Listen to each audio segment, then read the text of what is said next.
The wind knew before he did, tearing at that blue blanket like it was pulling back a curtain on something nobody should have to see. Jack Coulter was checking the north fence line when he saw her. Just a shape at first, collapsed near his cattle gate like something the desert had spit out and forgotten. He slowed the truck, squinting through the dust on his windshield. Woman. Alone. November, cold enough to see your breath at dawn. He got closer, and the wind did its work. Yanked that thin blue blanket aside like it had a grudge. Purple bruises mapped her ribs in overlapping counties, yellow borders bleeding into fresh black centers. Near her collarbone, a cigarette burned the size of a dime, delivered as a brand. She didn't look at him, just pulled the blanket tighter with hands that shook from more than cold. "Keep driving," she said, flat, like she'd said it before to other trucks that did exactly that. Jack's hands tightened on the steering wheel. 54 years old, and he'd seen plenty. War, bar fights, cancer taking his wife inch by inch. But this was different. He put the truck in park. She fought him all the way to the truck, not with fists, but with something worse. Shame so deep it looked like she'd rather die in the dirt than owe him a goddamn thing. Jack climbed out slow, hands visible, kept 10 feet back like she was a spooked horse. "Ma'am," he said, "it's 31 degrees. You been out here all night?" She didn't answer, just watched him with eyes that calculated distance, exit routes, whether his boots could catch her if she ran. He tried again. "I got water, phone, someone I can call?" That got a sound out of her, half laugh, half something sharp enough to cut. "Sure, try 1-800-nobody." Jack stood there, wind pulling at his jacket. He could see her lips cracking from dehydration. The way she held herself too still, like moving hurt everywhere. "You hungry?" Her face changed. Just a flicker, but he saw it. The moment survival instinct beat out pride. She nodded once. "Truck's warm," he said. "I can drive you wherever you need to go. Or nowhere. Your call." She studied him. 30 seconds of silence, while the wind screamed across empty land. Then she stood up herself, wouldn't take his offered hand. Walked to his passenger door, on legs that barely held her, climbed in, and immediately checked both mirrors. Smart girl. Jack got behind the wheel, cranked the heat. She wrapped that blue blanket tighter, even though warm air was blasting. "Name's Jack Coulter," he said. "This is my ranch. You're about 12 miles out from Piedras." "I know where I am." First full sentence. Voice had that urban edge. Albuquerque, maybe Phoenix? Definitely not local. He started driving, watching her watch everything. She tracked the road like she was memorizing it. "Left at the feed store," she said. He glanced over. "What?" 2 miles up, go left, not right." Jack frowned, but did it. 10 seconds later, a sheriff's cruiser passed, going the opposite direction. She'd spotted it before he had, by at least a mile. "You got a name?" he asked.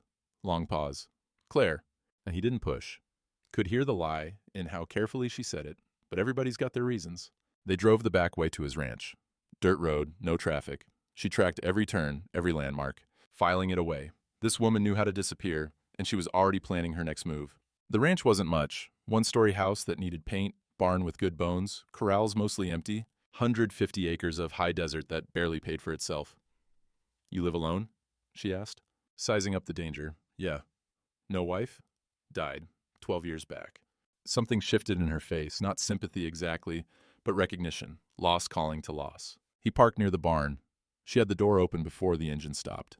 "I appreciate the ride," she said. "I can walk from here." "Walk where?"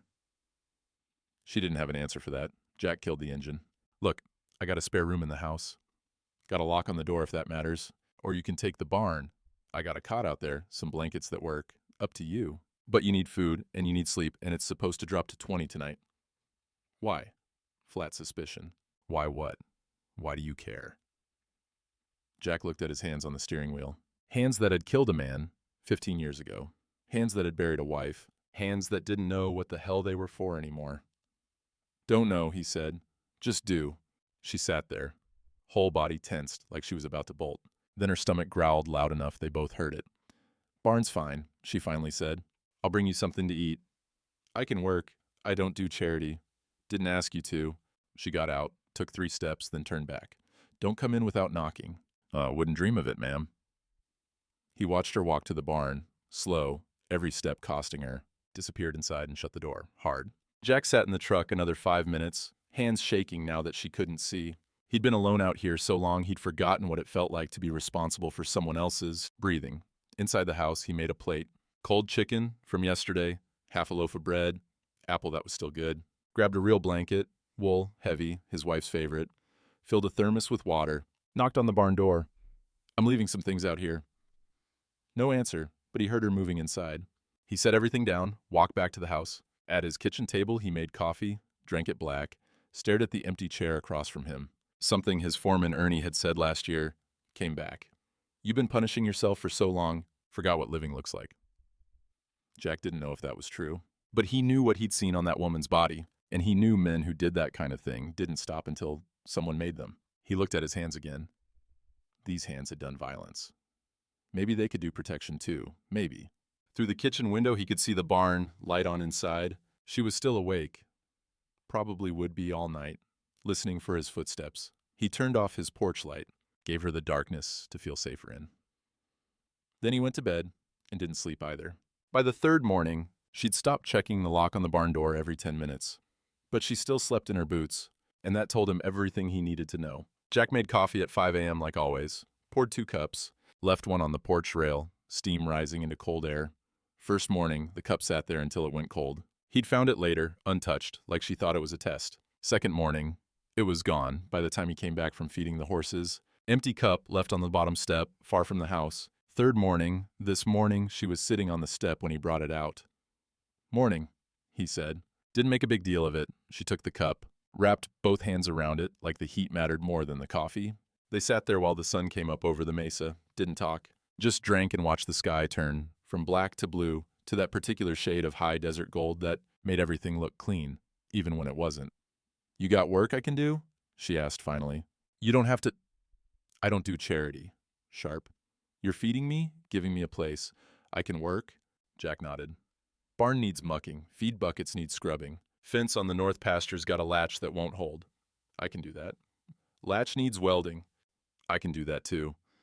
He looked at her. She looked back, daring him to question it. All right then, he said. She worked hard, harder than necessary, like she was trying to prove something. Jack watched from the corral, not hovering, just aware. She moved careful, favoring her left side where the bruises were worst. But she didn't quit. Around 10, Ernie's truck rattled up the drive. Old Ford, primer gray, held together with spit and prayer.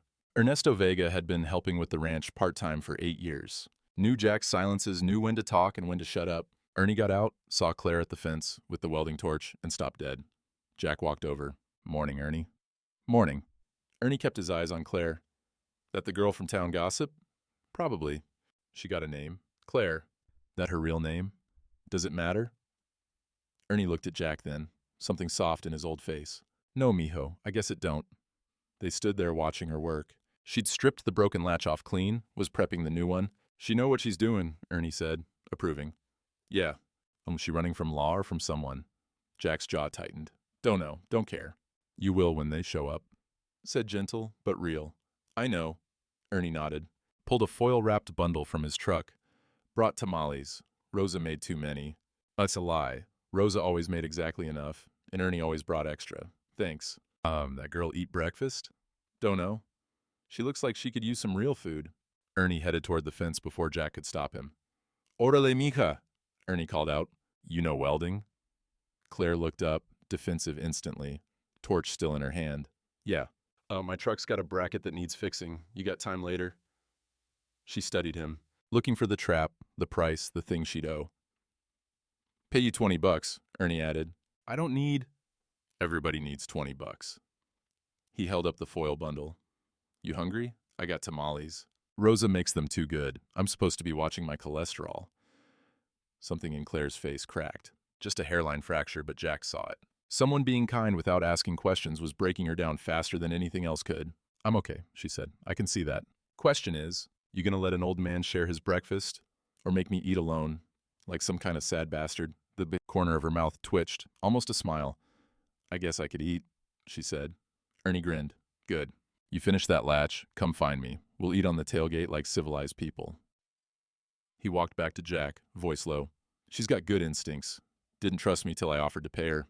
Yeah. Jack. Ernie put a hand on his shoulder. You know what you're doing? No. Good. Man with a plan usually screws it up. Ernie squeezed once, then headed for his truck. I'll be in the shop if you need me. And Jack, I like her. Don't let the town run her off. Wasn't planning to. By afternoon, Claire had the latch fixed and Ernie's truck bracket welded solid. She ate 3 tamales, sitting on his tailgate. Didn't talk much, but didn't bolt either. Jack worked nearby, mending fence. Watched her laugh, just once short at something Ernie said. First time he'd heard that sound. Ernie left around 2 with a wave. See you Monday, Jack. Claire, you ever need work? My shop's always got something broken. She nodded. Didn't say thank you, but her face said it anyway. Evening came cold and clear. Jack made dinner, nothing fancy, just stew from the freezer his neighbor had brought over last month. Brought a bowl out to the barn. Knocked. It's just food, he said to the door, leaving it here. This time she opened the door. Stood there, with the blue blanket around her shoulders like always, but her hair was wet. She'd used the hand pump to wash. You can eat inside if you want, Jack said. Table's big enough for 2. Barn's fine. Okay, but she didn't close the door. Just stood there holding it, looking at him like she was trying to solve a math problem that didn't add up. Why are you being nice? She asked. Jack thought about that. Could have said a lot of things. Could have told her about Tommy Vickers, about the bar fight in '79, about killing a man and spending 15 years trying to be good enough to make up for it. Could have told her about Sarah, Tommy's daughter, and how nobody helped her when she needed it. Instead, he said, "Seemed like you needed it. People don't just..." She stopped, tried again. There's always something they want. I don't want anything. Everybody wants something. Jack looked at his boots. Yeah, I guess I want to know you're going to be warm tonight. That's about it. Long silence. Wind moved across the desert, carrying the smell of sage and distance. I can't stay, she said. Quiet. Didn't ask you to. I mean it. I'm leaving. Soon. Okay. You should know that. So you don't... She didn't finish. Jack met her eyes. So I don't what? Get used to me being here. Too late, he said. Already poured 2 cups this morning. She almost smiled again. Didn't quite make it. I'll be gone before you regret it, she said and closed the door. Jack stood there a minute, then walked back to the house. Sat at the kitchen table with his own bowl of stew, not tasting it. He'd seen the way she flinched when Ernie's truck pulled up, seen how she positioned herself near the barn door, always an exit, seen her check the road every time she heard an engine, even distant ones. She wasn't just running from something. She was waiting for it to catch up. The blue blanket hung on the fence now instead of wrapped around her shoulders. And he knew that meant something. He just didn't know if it meant she was staying or getting ready to run. Week 2 started with rain. Not much. High desert didn't get much. But enough to turn the dust to mud and make everything cold and miserable. Claire was at the hand pump, trying to wash the blue blanket. It was torn worse now, thin spots turning to holes. She scrubbed at it anyway, water so cold it had to hurt. Jack came out of the barn with something folded over his arm. Morning, he said. She looked up, hands red from the cold water. Morning. He held out what he'd brought. Wool quilt. Heavy. Old. Patches in 3 places where his wife had mended it years ago. Deep blue with yellow stars. This one's warmer, he said. Claire stared at it. Didn't take it. That was someone's. Yeah. Your wife's. She'd want it used. I can't. You can. And it's about 30 degrees warmer than that thing. He nodded at the blue blanket, dripping and threadbare in her hands. Claire looked at the quilt like it might bite her. How long? How long what? Your wife. How long ago? 12 years. Cancer. The words sat between them. Rain pattered on the barn roof. I'm sorry, Claire said. Jack shrugged. Me too.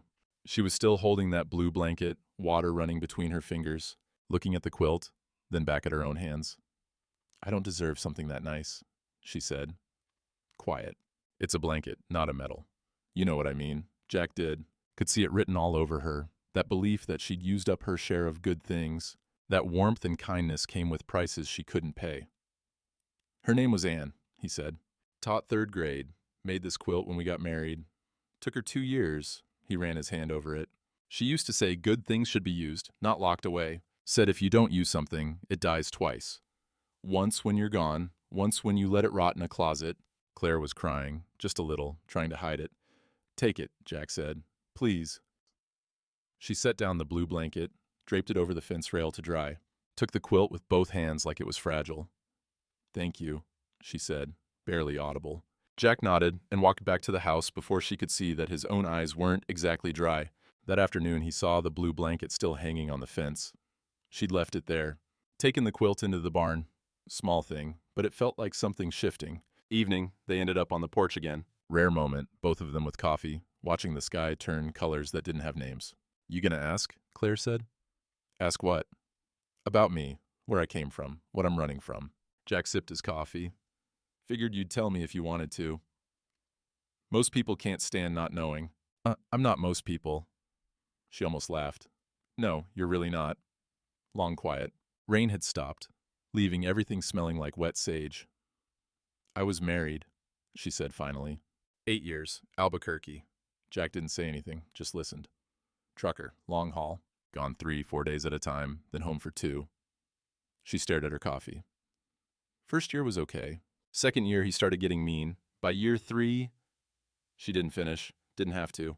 You leave him? Jack asked. Tried. 4 times. He'd find me. Every time. Last time, he broke my arm in 2 places and said next time it'd be my neck. Jack's hands tightened on his cup. So why'd you finally get out? Claire was quiet a long time. When she spoke, her voice was different, harder. Neighbor's kid, 10 years old. Boy came over one day asking to use the phone. Had a black eye. His daddy. She stopped. I knew that look. Knew exactly what was happening in that house. What did you do? Called the cops. Gave a statement. Kid got taken to his aunt's place in Las Cruces. She smiled, but it wasn't happy. Ray, my ex, he said I had no right. Said I made his buddy look bad. Said I needed to learn to mind my own goddamn business. Jack could see where this was going. He went after the kid, he asked. Tried. Showed up at the aunt's house with a tire iron. I called her, warned her, she called the cops.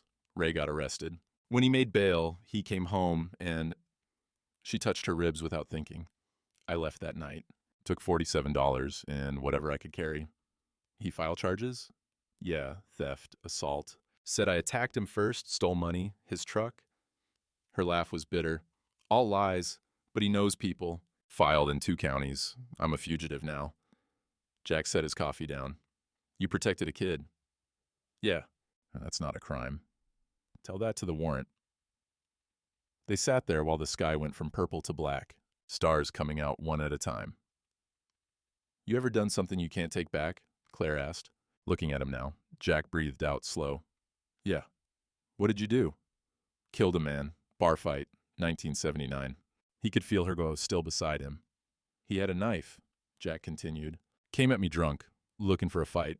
I hit him. Once, he went down, hit his head on the bar rail. Jack's voice was flat, factual. Died 3 days later. Self-defense? That's what the court said. But you don't believe it. I believe I could have walked away. Could have left the bar when I saw he was drunk. Could have done a lot of things that didn't end with a man in the ground. Claire nodded slow, understanding something. His daughter was at the trial, Jack said. 16 years old. Looked at me like I'd killed the whole world. Maybe I had. Hers, anyway. That why you're out here alone? Part of it. They didn't talk for a while after that. Just 2 people carrying weight that wouldn't set down. I should go, Claire said finally, before he finds me. Before I bring that trouble to your door. Where would you go? I don't know. Somewhere. Jack looked at her. You've been running for 3 months. How's that working out? Better than staying. Is it? She didn't answer. I'm not saying you should stay, Jack said carefully. I'm saying maybe you could rest. Week or 2. Figure out what's next. You're safe here. Nobody's safe. Safer than the highway in November. Claire stood up. Why do you care? Same question as before, but with more weight now. Jack stood too. Because someone should have cared about Sarah Vickers, Tommy's daughter. And nobody did. She ended up dead at 20. Drugs, bad choices, whatever happens to kids when they got nobody. His voice roughened. So maybe I care because I got something to make up for. Or maybe I just care. Does it matter? She studied his face in the porch light. Whatever she saw there, it made something in her soften. I'll stay till the end of the month, she said. Then I'm gone. Okay. I mean it. I know. She turned to go to the barn, then stopped. Jack? Yeah? Thank you for the quilt, for... She gestured vaguely at everything. All of it. You're welcome. He watched her walk to the barn, saw her go inside, light coming on. She'd be okay tonight. Warmer anyway. Next morning, Jack was unloading feed bags from his truck bed, engine idling while he worked. Habit kept the heater running. Claire came around the corner, then froze. Just stopped moving, face gone white. Jack looked up. You okay? She was staring at his truck, the idling engine. Can you... Her voice shook. Can you turn it off? He didn't ask why. Just reached in and killed the engine. Silence dropped over the yard. Claire's breathing slowed. Color came back to her face. Sorry, she whispered. Don't be. Jack closed the truck door quiet. I should have thought of that. She looked at him then, really looked, like she was seeing him for the first time. A man who noticed, a man who remembered. He drove an 18-wheeler, she said. Used to let it idle outside the house. I'd hear that engine and know I had about 30 seconds before. I won't do that again, Jack said. You didn't know. I know now. Something passed between them, an understanding that went deeper than words. I got coffee, Jack said. It's cold out here. Yeah, coffee sounds good. They walked to the house together. For the first time, she came inside, stood in his kitchen, looking around at the simple space. Table, 2 chairs, Anne's old curtains still hanging. Jack poured 2 cups. They stood there drinking it, not sitting, not quite ready for that much normal yet. Through the window, Jack saw a sheriff's cruiser slow down on the county road. Didn't stop, didn't turn in. Just slow rolled past, deliberate. Sheriff Birch, making sure Jack knew he was watching. Claire saw it too. Her whole body tensed. He knows, she said. Maybe. I should go. Today. Or you could stay and we figure it out. There's nothing to figure out. I'm wanted. He's law. That's simple math. Jack set down his cup. Sheriff Birch is a lot of things, but he's also a man who does what's right when pushed. We got time. You don't know that. No. But I know running scared in November with $47 doesn't end well either. She looked at him a long time, some kind of decision happening behind her eyes. End of the month, she said again. Then I'm gone whether you like it or not. Fair enough. But Jack could see the clock starting. Sheriff had spotted her. Town would start talking. Questions would get asked. They had maybe 2 weeks before everything cracked open. The envelope sat on his kitchen table like a grenade, and Sheriff Birch's handwriting on the front said exactly what Jack already knew. Running out of time. Jack had been expecting it. Didn't make it easier when it came. Official county letterhead. Warrant for one. Diane Cordova, also known as Claire. Charges, theft, assault, violation of protective order, filed in Bernalillo County. Signed by Raymond Cordova, complainant. Sheriff Birch had delivered it himself. Saturday morning, deliberate timing.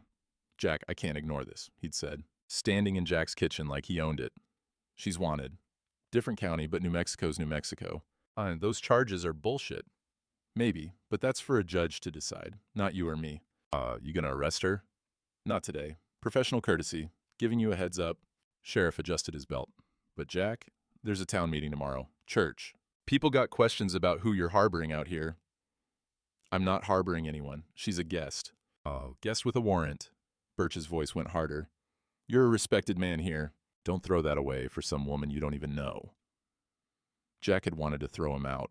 Wanted to say a lot of things. Instead, he just stood there until Birch left. Now it was Sunday. And Jack was sitting in the third pew of First Baptist, watching his town decide his life. Pastor Gomez was trying. Bless him, he was trying. Now, folks, let's remember what the good book says about strangers and hospitality. Pastor, with respect, and someone cut in. Tom Hendricks owned the feed store. We're not talking about hospitality. We're talking about harboring a fugitive. Murmurs of agreement rippled through the congregation. Jack Coulter's got some woman living on his property, Tom continued. Woman with no past, no family, nothing. Now we find out she's wanted by the law? That's not charity, that's breaking the law. Jack stood up, felt every eye in this church turn to him. She hasn't hurt anybody, he said, calm as he could manage. Yet, someone from the back called out, you remember what Tommy Vickers' daughter said about you, Jack? About how you destroyed her family? That landed like a fist. Sarah Vickers' name, thrown at him in church. In front of everyone, Jack felt his face go hot. That was 15 years ago. Different situation. Was it? Tom again. Man with a history of violence. Protecting a woman with a history of violence. You see how that looks? I see how people with comfortable lives judge those who ain't got any, Jack said, voice rising now. I see how quick you all are to cast stones when you're standing on solid ground. Pastor Gomez tried, but Jack was done. Walked out while they were still talking, door slamming behind him hard enough to echo. Drove home faster than he should have, hands shaking on the wheel. Clara was in the barn when he got back. Working on something. Didn't matter what. She looked up when his truck skidded to a stop. What happened? Jack got out, took the envelope from his jacket.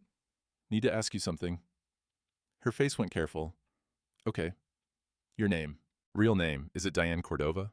Everything in her shut down. He could see it happen. Walls going up, armor sliding back into place. You ran my name. Flat, dead voice. I didn't. Sheriff did. Same thing. It's not. Yes, it is. She was backing toward the barn. You let him. You knew he would, and you let him. Claire. Diane. Bitter. That's what you wanted to know, right? My real name? Diane Marie Cordova, formerly of Albuquerque, wanted for theft and assault. There. Happy? I'm trying to help by telling everyone who I am, by giving him exactly what he needs to find. Me? Her voice cracked. I trusted you. You can still trust me. No, I can't.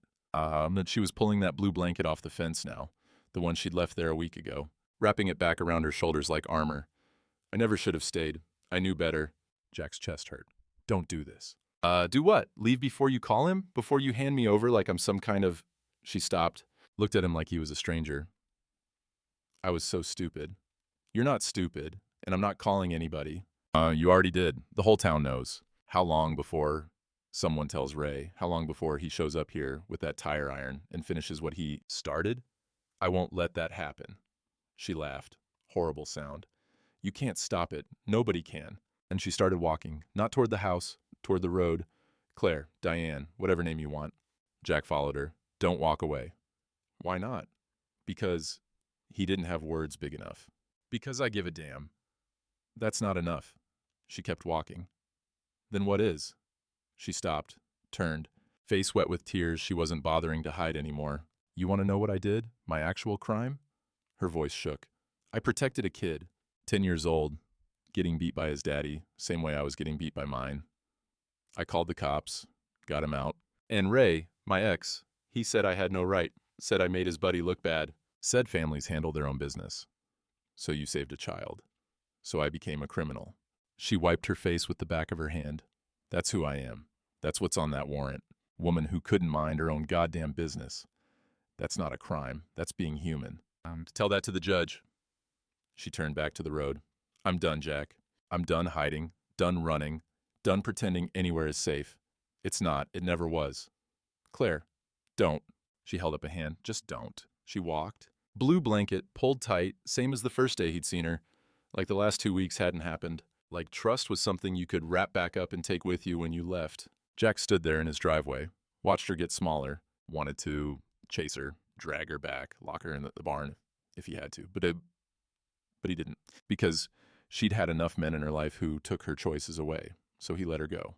Let her walk toward the highway where she'd die of cold, or get picked up by someone worse than Ray, or just disappear into the desert like she'd never existed. Let her go, because sometimes love means standing still while everything you care about walks away.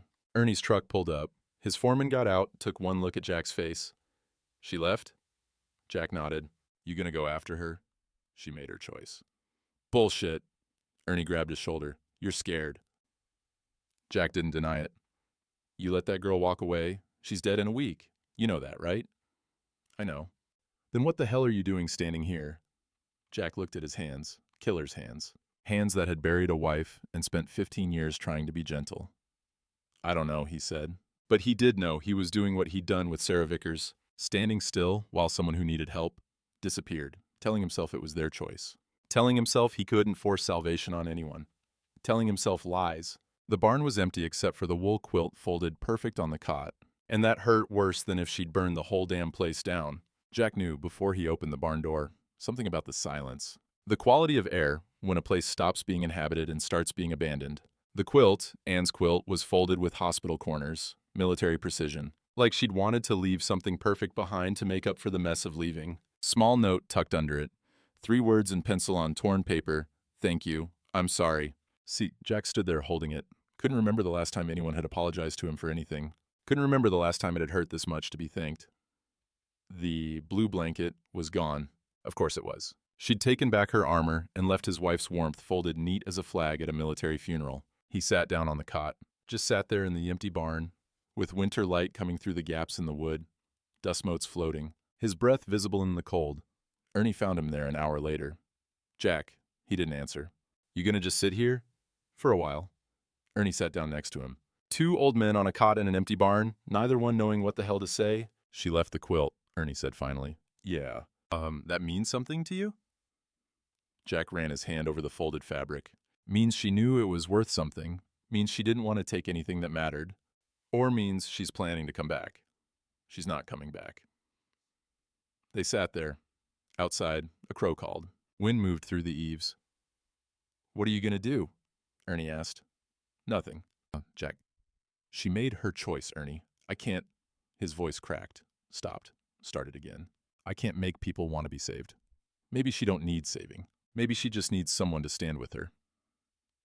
Jack looked at his hands. Same hands that had killed Tommy Vickers. Same hands that had held Ann while she died. Same hands that had poured coffee for a woman who didn't trust anyone and then let her walk away into November cold. I'm good at standing still, he said. Real good at watching people leave. Ernie stood up. Yeah, I noticed. Not angry, just sad. I'll be at the shop if you need me. He left. Jack stayed. Eventually the light changed. Morning to afternoon to that particular slant of late day that made everything look like it was already a memory. Jack finally stood up, closed the barn door, walked to the house. 2 coffee cups on the kitchen counter. He'd poured them that morning out of habit before he remembered she was gone. One was still full, cold now. He should have dumped it. Should have put both cups away, reset the kitchen to the way it was before. 1 man, 1 cup, 1 chair. He left them out. Days passed. 3, then 4, then a week. Town felt heavier. People nodded at him different now, half respect, half relief, like he'd done something difficult but necessary. Heard she moved on, someone said at the feed store. Probably for the best, someone else added. Jack bought his grain and left without answering. Sheriff Birch stopped by midweek. Unofficial visit, standing on Jack's porch with his hat in his hands. Just wanted to check on you, he said. I'm fine. I know it wasn't easy. Doing the right thing never is. Jack looked at him. What right thing? Letting her go. Not getting tangled up in someone else's legal troubles. Birch put his hat back on. You did good, Jack. Took the high road. That what you call it. And that's what I call protecting yourself and your reputation in this town. Jack felt something cold settle in his chest. Get off my property, Ray. Jack. Now. Birch left. And Jack stood there thinking about what the right thing meant. How it could look like cowardice if you squinted. How doing nothing could be dressed up as wisdom. Friday afternoon, Ernie came by with the kind of face that meant bad news. Heard something at the shop, he said. Jack was fixing a fence post. Didn't look up. Yeah? That woman. Claire. Diane. Whatever her name is. Jack's hands stopped moving. They found her, Ernie continued. Hitching near the interstate, sheriff over in Grants picked her up, running her name, found the warrant. The hammer fell from Jack's hand. She's being held for transfer, Ernie said quietly. Back to Bernalillo County. They're sending her back to Albuquerque. Back to Ray. Back to the man who'd put those bruises on her. Back to the system that believed a man with connections over a woman with nothing. Jack sat down right there in the dirt. Just sat. Jack? I thought she got away, he said, voice hollow. Thought she made it somewhere? California, maybe? Somewhere warm? She didn't. No. Jack looked at the fence he'd been fixing. The fence she'd helped with. The latch she'd welded 2 weeks ago was still holding perfect. She didn't. Ernie crouched down next to him. You want to know where they're keeping her? Did he? What difference would it make? She'd told him to let her go. Told him she was done. Walking away was her choice. But getting caught wasn't. County lockup, Ernie said. In Grants. They're transferring her Monday morning. 3 days. Why are you telling me this? Jack asked. Because you got 3 days to decide if you're going to let her go twice. That night, Jack sat at his kitchen table. Didn't turn the lights on. Just sat in the dark with those 2 coffee cups still in front of him. Radio was on low. Some old country station out of Santa Fe. Willie Nelson singing about angels flying too close to the ground. Something in him broke. Not loud, not dramatic. Just a quiet crack. Like ice on a pond giving way under weight it was never meant to hold. He cried. First time in 15 years. Not since Ann died. Not sobs. Just silent tears running down his face while Willie sang. And the coffee went cold. And the whole empty house pressed down on him. He'd killed a man, buried a wife, spent 15 years trying to be good enough to make up for the violence in his hands. And for what? So he could watch another person who needed help disappear while he stood there doing nothing. Sunday morning he drove to the cemetery. Hadn't been in months, maybe longer. Tommy Vickers' grave was in the back, near the fence. Simple stone, just his name and dates. 1943, 1979. Jack stood there with his hat in his hands. I'm sorry, he said to the ground. Same words he'd said 100 times before. I didn't mean to, He stopped. Because he'd been saying sorry to the wrong man for 15 years. Next to Tommy's grave was another stone. Smaller, newer, Sarah Marie Vickers, 1963, 1991. Jack's legs went weak. She'd been 16 at his trial, sitting in the back of the courtroom with eyes that said, you took everything. He'd avoided looking at her. Couldn't bear it. After he was acquitted, he'd tried to convince himself it was over, tried to move on, got married, bought the ranch, built a quiet life. Never once checked on that girl. She'd be, he did the math, 28 now, should be, would be, but she wasn't. Dead at 28. The stone didn't say how, but Jack could guess. Same way a lot of broken kids ended up dead in small New Mexico towns. Drugs or alcohol or just giving up. He knelt down in the dirt. "I'm sorry," he said again, but this time he meant it different. After your daddy died, someone should have made sure you were okay. Should have been me." The wind moved through the cemetery, cold enough to hurt. Jack had spent 15 years feeling guilty for killing Tommy Vickers in self-defense, beating himself up for a split-second choice in a bar fight he didn't start. But that wasn't his real sin.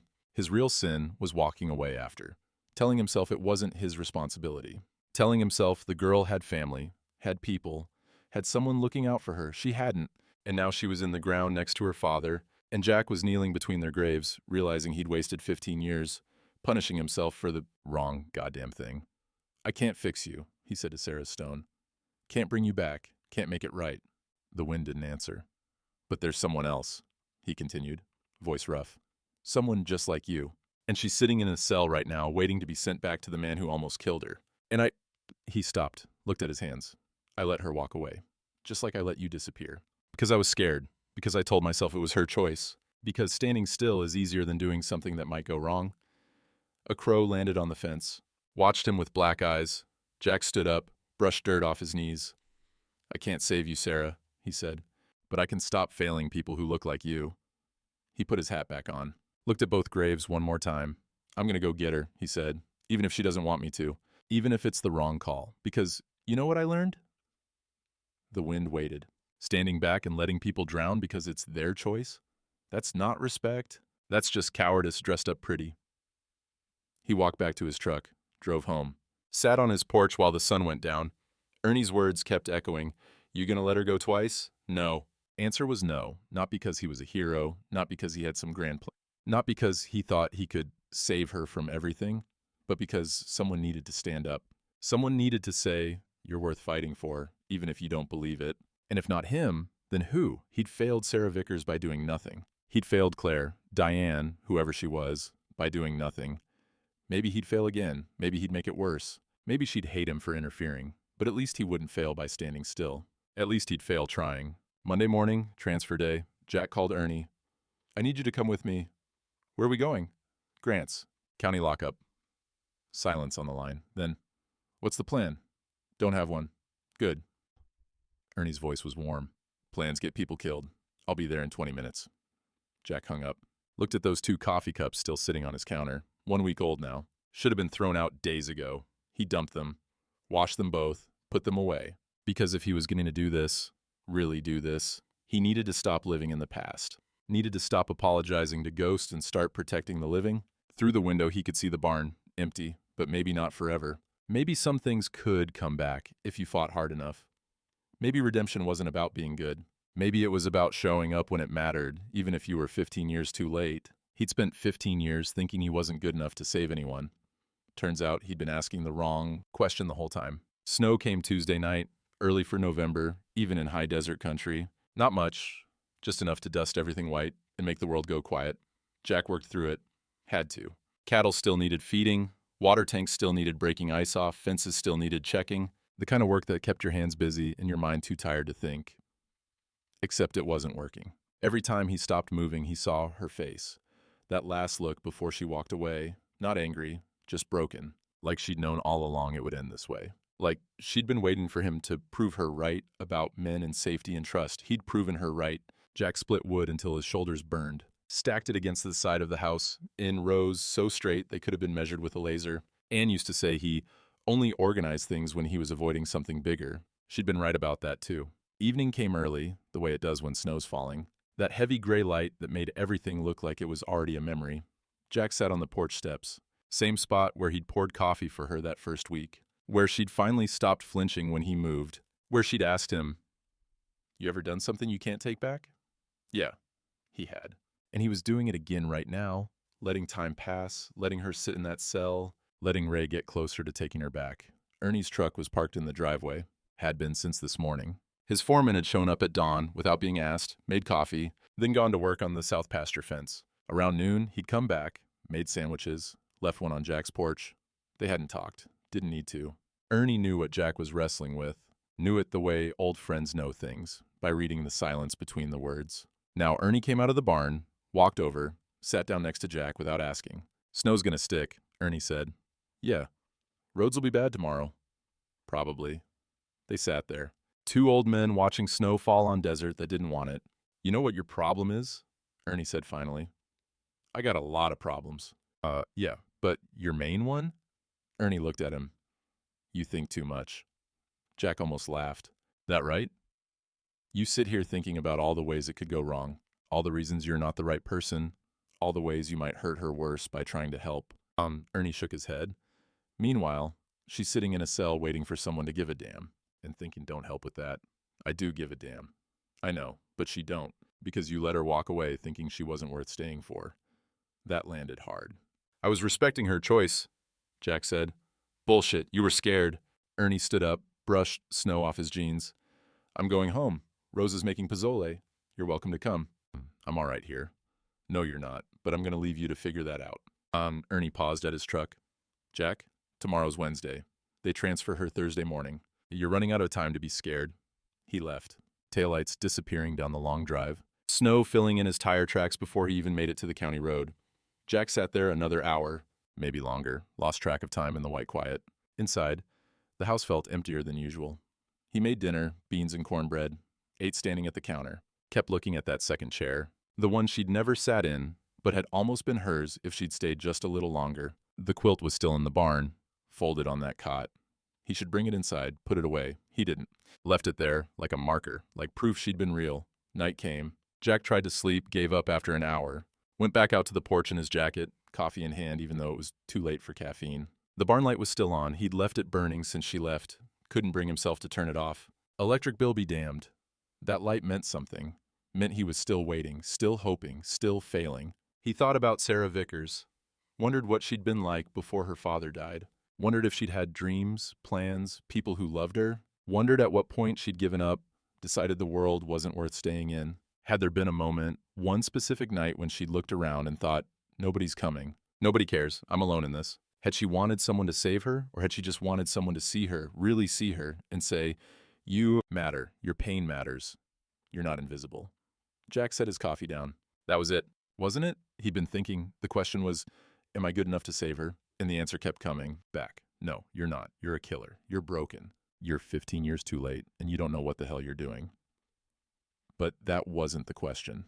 The question was, will you stand with her? Not fix her, not save her, not rescue her like she's some damsel in a tower. Just stand there, be present, bear witness to her pain and her strength and her right to make her own choices.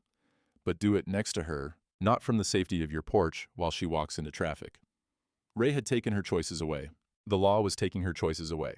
Even Jack had taken her choice away by running her name, by exposing her to the town, by making her feel like she had to run. But he could give her a choice now, stay or go, trust or don't, fight or surrender, but it would be her choice, made with someone standing beside her instead of watching from a distance. That's what Sarah had needed.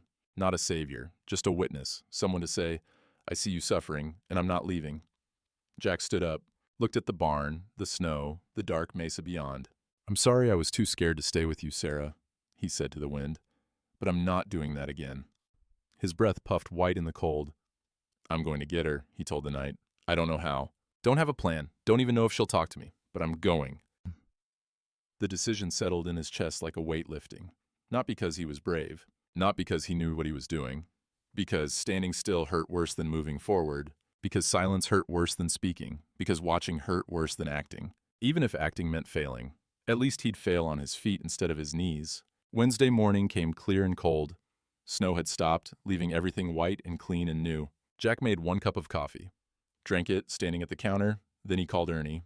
I'm going today, he said when Ernie answered. About damn time. What's the plan?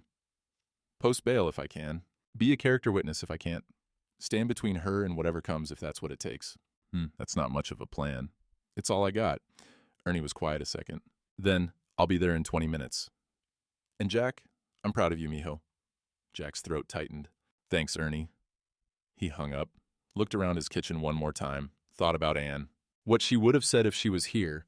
She would have said, "Stop thinking and start doing. That girl needs you, and you need to stop punishing yourself long enough to be useful." Anne had been good at cutting through his bullshit. Jack grabbed his jacket, his truck keys, checked his wallet, had maybe $300. Might be enough for bail, might not, didn't matter. He was going anyway. Through the window, he could see the barn, light still burning. He walked out there, stood in the doorway. The quilt was still folded on the cot, her note still tucked underneath. "Thank you, I'm sorry." "Don't be sorry," Jack said out loud. "Be ready, because I'm coming to get you, and this time I'm not letting go." He turned off the light, not because he was giving up hope, because he was done waiting, done standing still while people he cared about disappeared, done asking if he was good enough. Time to just be enough, whatever that looked like. Ernie's truck pulled up. Jack locked the barn, walked to his own truck, met Ernie in the driveway. "You ready?" Ernie asked. Jack looked at the ranch, his home for 30 years, the place where he'd buried his past and built his solitude. "No," he said, "but I'm going anyway." "Good." Ernie grinned. "Best decisions I ever made. I wasn't ready for." They got in their trucks. Jack led, Ernie followed. Headed west toward Grant's, toward the county lockup, toward whatever came next. The sun was coming up over the mesa, turning the snow gold and pink. Beautiful morning. Good day to stop failing, people. He drove into town with no plan except this. She was going to make her own choice, and he was going to make damn sure she had one to make. The drive to Grant's took an hour and 20 minutes. Jack knew because he watched every mile marker, every fence post, every piece of the journey that was taking him towards something he couldn't control and didn't understand. Ernie followed in his own truck, keeping distance, but there, solid. The kind of friend who showed up without asking questions and stayed without needing answers. The snow had left the highway wet and shining. Jack kept his speed careful, hands at 10 and 2 like his father had taught him 50 years ago. Funny what you remembered when you were scared. Funny what your body did to pretend it was in control. His chest was tight, had been since he left the ranch, not a heart attack. He knew what those felt like. Had watched enough men grab their left arms and go down. This was different. This was fear and purpose fighting for the same space in his ribs. What was he going to say to her? "I'm sorry" seemed too small. "I came back" seemed too obvious. "You're worth fighting for" seemed too big, too much, too fast. Maybe he wouldn't say anything. Maybe he'd just stand there and let her decide what it meant that he'd shown up. The highway curved through red rock country, mesas standing like sentinels, sky so blue it hurt to look at. Beautiful country. Hard country. The kind of place that made you choose between breaking or becoming steel. Jack's radio crackled. Country station fading in and out. Some song about second chances and roads not taken. He turned it off. Didn't need the universe getting poetic on him. Grant's appeared on the horizon. Small town, trying to be a city, failing at both. Casino on the edge, truck stops, fast food chains, bleeding into the desert like they were embarrassed to be there. County lockup was downtown. Cinder block building, American flag, parking lot, with lines so faded you couldn't tell where one space ended and another began.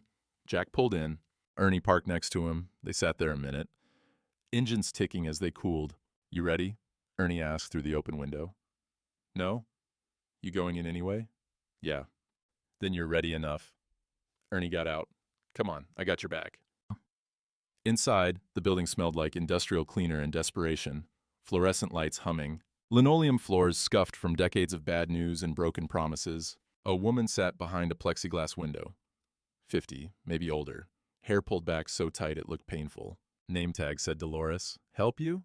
she asked without looking up from her computer. "I'm here about a prisoner," Jack said. "Diane Cordova. Transferred here from..." "I know who she is." Dolores looked up now, studied him. "You family?" "No, ma'am." "Lawyer?" "No." "Then I can't help you." Jack put his hands on the counter, careful, non-threatening. "Ma'am, I just need to see her. 5 minutes. Visiting hours are Saturdays." "Come back then." "She's being transferred tomorrow, back to Bernalillo County." "Then you should have come on Saturday." Ernie stepped forward. "Ma'am, with respect, this man drove 2 hours in the snow to be here. He's not asking to break her out, just asking to talk to her." Dolores looked at Ernie, then back at Jack. Something in her face softened, just a fraction. "You the one who was keeping her?" she asked. Jack didn't know how to answer that. "She was staying at my ranch. Sheriff Birch called, said she was trouble." "She's not trouble. She's..." Jack stopped, started again. "She's someone who deserves better than what she's getting." Dolores studied him another long moment, then she picked up her phone. Let me check something. She made a call. Quiet conversation Jack couldn't hear. Hung up. Sheriff Birch is here, she said. He wants to talk to you. Of course he was. Ray Birch came through the security door like he owned the place. Probably did. In every way that mattered. Small-town law enforcement, everyone knew everyone, and favors got traded like currency. Jack, he didn't sound surprised. Figured you might show up. I want to see her. That's not possible. Why not? Because she's a prisoner awaiting transfer, not a guest at a hotel. And Jack kept his voice level. I want to post bail. Can't. Different county warrant. No bail authority here. Then I want to be listed as a character witness for when she goes before the judge. Birch smiled. Not mean, just tired. Like he'd seen this movie before and knew how it ended. Jack, you're a good man. But you're making a mistake here. This woman has a name, Diane. Diane, then, she's got a history. Assault charges. Theft. You don't know what you're getting into. Those charges are bullshit and you know it. Maybe, maybe not. But that's for a judge in Albuquerque to decide, not you or me. Jack stepped closer. Not aggressive, just direct. Ray, I'm asking you as a favor, 5 minutes. That's all I need. And I'm telling you, as a professional courtesy, no. Birch's face hardened. You harbored a fugitive, Jack. I could have arrested you for that. Still could if I felt like it. Instead, I'm letting you walk out of here and go home. That's the favor. I'm not leaving without seeing her. Then you're going to be here a long time. They stood there. Two men who'd known each other 30 years, who'd shared coffee at the same diner and nodded at the same church services, now facing off over a woman one of them had never met and the other barely knew. You understand my position here, Birch said quietly. I do. Then you understand why I can't let you see her. I do. Good. Birch turned to go, then stopped. Jack, I know you're trying to make up for something. I don't know what, don't need to know. But you can't save everyone. Sometimes the best thing you can do is walk away. I tried that already, Jack said. Didn't work. Birch shook his head, walked back through the security door. Dolores looked at Jack through the plexiglass. You should go, she said, not unkind, before he decides to make trouble for you. Jack didn't move. Ernie touched his shoulder. Come on, mijo. We'll figure something else out. There is nothing else. Then we wait. Transfers tomorrow morning, right? We follow the transport. Make our case to whoever's receiving her in Albuquerque. Jack looked at the security door Birch had disappeared through. Somewhere behind it, Claire, Diane, was sitting in a cell, probably thinking no one was coming. Probably thinking she'd been right all along about trust and safety and whether anyone actually gave a damn. He couldn't let her think that. Not again. Jack, Ernie said, we gotta go. But before Jack could answer, the front door opened behind them. A man walked in. Tall, heavy-set, wearing a trucker's jacket and steel-toed boots. Face like weathered leather, eyes like stone. Jack knew who he was before anyone said a word. Ray Cordova, the ex-husband, and from the way he looked at Jack, taking in his ranch clothes, his age, his presence in this building, Ray knew exactly who Jack was too. You must be the old man, Ray said, voice like gravel. The one who's been keeping my wife. Jack didn't step back, didn't square up either, just stood there. She's not your wife, Jack said, calm. Divorce papers got filed 3 months ago. Ray's face darkened. Papers don't mean shit till a judge signs them. And even then, he moved closer, invaded Jack's space with the confidence of a man used to intimidation working. She's mine. You get me? Mine. And I'm taking her home. That's not how it works. Yeah? Watch me. Ray turned to Dolores. I'm here for my wife, Diane Cordova. I got a right to see her before transport. Dolores looked uncomfortable. Sir, I'll need to verify. Verify this. I'm the complainant on the warrant. I'm the victim here. She stole from me, assaulted me, and I want to see her before you people ship her back to face charges. Sheriff Birch came back through the security door, took one look at Ray, and his face went carefully neutral. Mr. Cordova, he said. Didn't expect you here? Yeah, well, thought I'd save everyone some trouble.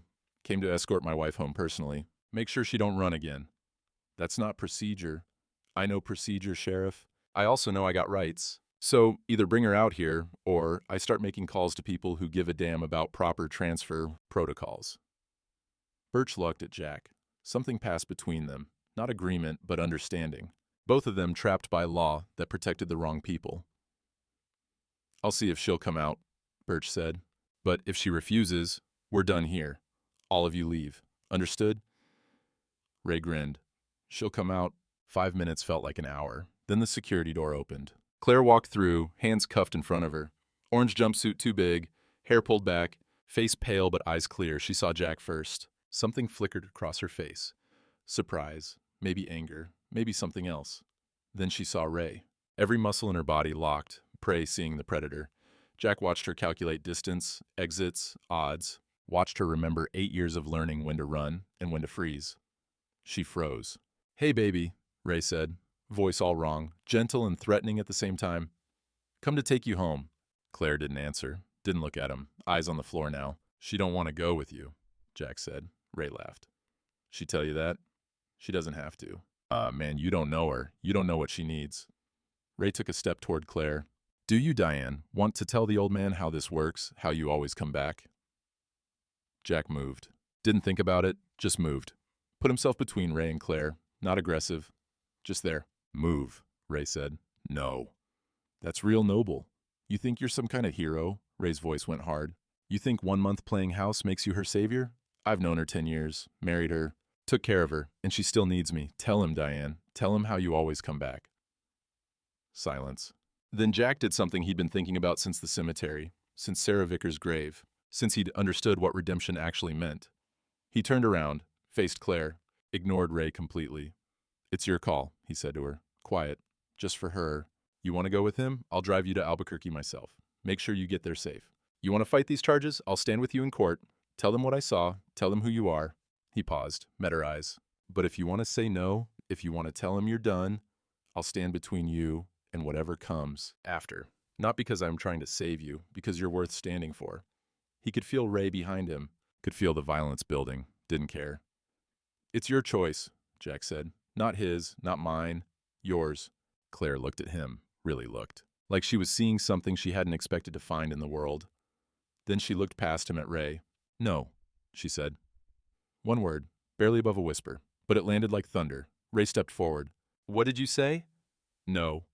Louder now, Claire's voice finding itself. "I'm not going with you." The hell you're not. "I'm done." Her voice cracked, but held. "You don't own me. You never did. And I'm done being scared of you." Ray lunged. Jack moved to intercept, but Sheriff Birch was already there, hand on Ray's chest. "That's enough," Birch said, authority in his voice now. Real authority, not just procedure. "Mr. Cordova, step back." "She's my wife." She said no. Birch looked at Claire. Something in his face changed. Recognition, maybe. Or shame. "Ma'am, is it true you don't want to go with this man?" "It's true." And those charges he filed, the theft, the assault, you want to contest them?" "Yes, sir." Birch nodded slow, turned to Ray. "Then we got a problem. Because if she's contesting the charges, and you're the sole complainant, this becomes your word against hers. And right now," he looked at how Ray was standing, how Claire was standing, "I'm inclined to believe her." You can't." "I can, and I am." Birch's voice went cold. "Get out of my building. If you got a problem with the transfer, talk to the judge in Bernalillo.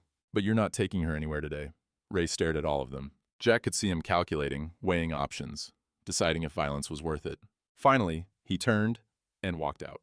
Slammed the door hard enough to rattle the frame. Silence dropped like snow. Claire was shaking, tears running down her face. Not crying, just tears, like her body didn't know what else to do with the adrenaline. "Thank you," she whispered. To Jack, to Birch, to the air. "Thank you." Jack looked at Birch. "What happens now?" "Now?" Birch took off his hat, ran his hand through his hair. "Now I make some calls. See about getting those charges reviewed. See about getting her a lawyer who gives a damn." He looked at Claire. "Ma'am, you got somewhere safe to stay while this gets sorted?" She looked at Jack. "She does," Jack said. Birch nodded. "Then I'm releasing her to your custody, pending review. If she runs..." "She won't." "If she runs," Birch continued, "it's on you, legally. You understand?" "I understand." Birch unlocked Claire's cuffs. "Get her out of here before I change my mind." Outside, the sun was setting, painting the desert gold and red. Claire stood next to Jack's truck, still in the orange jumpsuit, still shaking. "You came," she said. "Yeah." "Why?" Jack thought about all the answers he could give. About Sarah Vickers and redemption and guilt and trying to be good enough. Instead, he said, "Because you're worth showing up for." She made a sound, half laugh, half sob. "I told you to let me go." "I know. I told you I wasn't worth it." "You were wrong." She looked at him. "What if I run?" "Then you run, but at least you'll know someone tried to stand with you." Claire wiped her face. looked at the desert, the sky, the road leading back to Piedras. I'm tired of running, she said. Then don't. Just like that? Just like that? She nodded, slow, like she was deciding something big. Okay, she said. Okay. Ernie pulled up with his truck, grinned through the window. We taking her home or what? Jack looked at Claire. Your call, she smiled. Small, but real. First genuine smile he'd seen from her. Let's go home, she said. Spring came late that year, but when it did, the blue blanket was still there on the fence, waiting for whoever needed it next. 6 months changed things. Not everything, not dramatically, but in the small ways that mattered. Claire slept in the house now. Guest room still, door still, with a lock. But she only checked it once before bed instead of 3 times. And some nights, when storms rolled through or coyotes got too close, she left it unlocked altogether. Progress looked like that. Quiet. Undramatic. Easy to miss if you weren't paying attention. Jack paid attention. He noticed when she started sleeping past sunrise. Noticed when she stopped watching the road every time an engine passed. Noticed when she laughed at something Ernie said, and the sound didn't have that edge of surprise anymore. Like she'd forgotten laughter was allowed. The legal troubles had sorted themselves eventually. Good lawyer, out of Albuquerque, paid for by a fund Pastor Gomez had quietly organized. Turned out, half the town had wanted to help, they just hadn't known how. Ray's charges got dismissed when 3 of his other exes came forward with similar stories. Pattern of abuse, the judge called it. Called Ray a lot of other things too. Ray was facing his own charges now. Claire didn't have to testify. She'd offered, but the prosecutor said they had enough without putting her through it. Let someone else carry it for a while, the lawyer had said. So she had. Morning in April, that particular kind of high desert spring where everything turned green overnight and the air smelled like rain even when it wasn't raining. Jack made coffee at 5 a.m. Habit. Poured 2 cups without thinking about it anymore. Found Claire already on the porch. Wearing one of Anne's old sweaters. Jack had given it to her in February. Said it was just taking up space in the closet. Another lie they both pretended to believe. Morning, he said. Morning. She took the cup. Their fingers touched. She didn't pull away. Small things. They sat there watching the sun come up. Same routine they'd fallen into. Different now, though. Comfortable. Like they'd been doing this for years instead of months. I've been thinking, Claire said. Yeah? That blue blanket, the one I came with. Jack had washed it, mended the tears. It was folded in the barn, clean and whole for the first time since he'd met her. What about it? I want to leave it. On the fence, with a note. Jack looked at her. What kind of note? She smiled, small but real. For the next one. His chest tightened. Good kind of tight. You sure? Yeah. She looked at the barn, the fence, the land stretching out forever. Someone else might need it someday. Someone running, someone scared. She paused. Someone who doesn't know yet that there are places where people show up. Jack nodded. Couldn't speak for a second. I'll help you put it out there, he managed finally. They did it that afternoon. Claire had written the note on an index card in her careful handwriting. For the next one. You're not alone. She folded the blanket with the same precision she'd used to fold Anne's quilt that first week. Tucked the note in, visible. Draped it over the fence rail near the gate.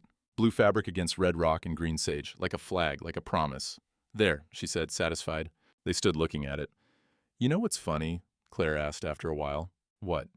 I spent 8 years with a man and never felt safe once. Been here 6 months. She paused. Looked at Jack. Sleep like a baby. Jack felt his throat tighten. What's that say about you? She thought about it. Says I know the difference between being kept and being chosen.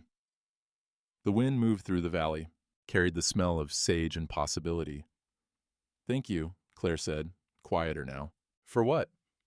For not saving me. She smiled. For letting me save myself. Jack looked at the horizon. At the mesa where the sun was starting to drop. At the ranch he'd been alone in for 12 years. Turns out winter finds you anyway, he said. Not to her exactly, to the air, to whatever was listening. But it don't have to find you alone. Claire leaned her head on his shoulder. First time she'd done that.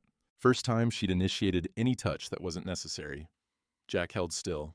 Let her decide how long the moment lasted. Ernie's truck rattled up the drive. Timing perfect as always. He got out with a foil-covered dish. Rosa made enchiladas, he called. Said you two look too skinny. Another lie. They ate fine. But it was Ernie's way of saying, I see you building something. I'm here for it. Tell her thanks, Claire called back. Easy now. Comfortable with Ernie's presence in a way she hadn't been at first. Tell her yourself. She's expecting you both for dinner Friday. Claire looked at Jack, small question in her eyes. We'll be there, Jack said. Ernie grinned. Good, I'll tell her. He headed back to his truck, then stopped. Hey, what's the blanket for?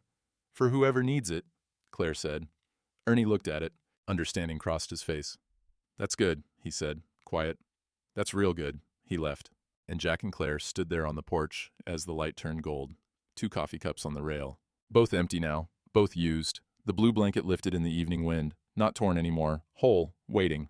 Inside, the house was warm, lights on, dinner waiting. Tomorrow, Jack would fix the south fence. Claire would work on Ernie's truck. They'd have coffee at dawn and sit in comfortable silence and build another day on top of all the days before. Nothing dramatic, nothing movie perfect. Just 2 people who'd found each other in the cold and decided that being alone was harder than being together. The wind moved through the valley. The blanket waited.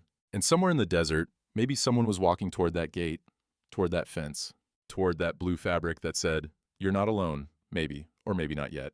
But it was there, ready.